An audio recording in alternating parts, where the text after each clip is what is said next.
Today we are celebrating the 50th anniversary of Dr. King's visit to the law school, and it was right here in the Allen Courtroom, and we are commemorating it because it's a red letter day in our history.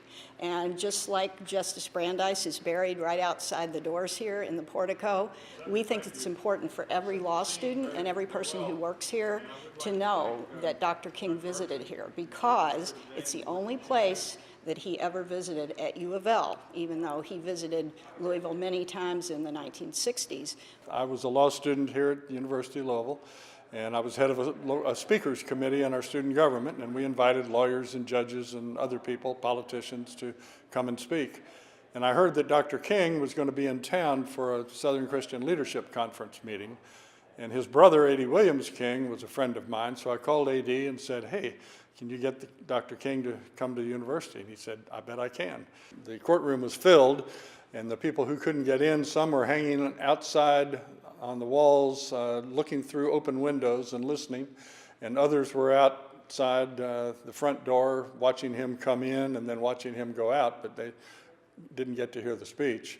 But it was crowded, and all the news people were here, all the various stations at the time. It was quite an event. What I remember most was the 15 or 20 minutes that I had with Dr. King alone before the speech. What I discovered during that time period, or what really got to me, was his humility, his religious being, but at the same time, he had power, and he knew that he was in the right, and he knew that what he was working for was the right thing to do, and he knew that he could make that change.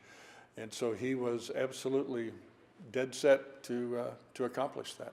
And he was here to speak in favor of open housing laws, for one thing.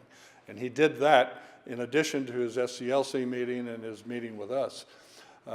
So he was here during a time of controversy, and it was controversial nationwide too. He was not popular nationwide at this time. This isn't just something for us to look at history. We also need to wrestle with contemporary reality. I mean, we're still debating about neighborhood schools and busing in this city in the 21st century. So these are things that we still need to grapple with and not just, bury them with King.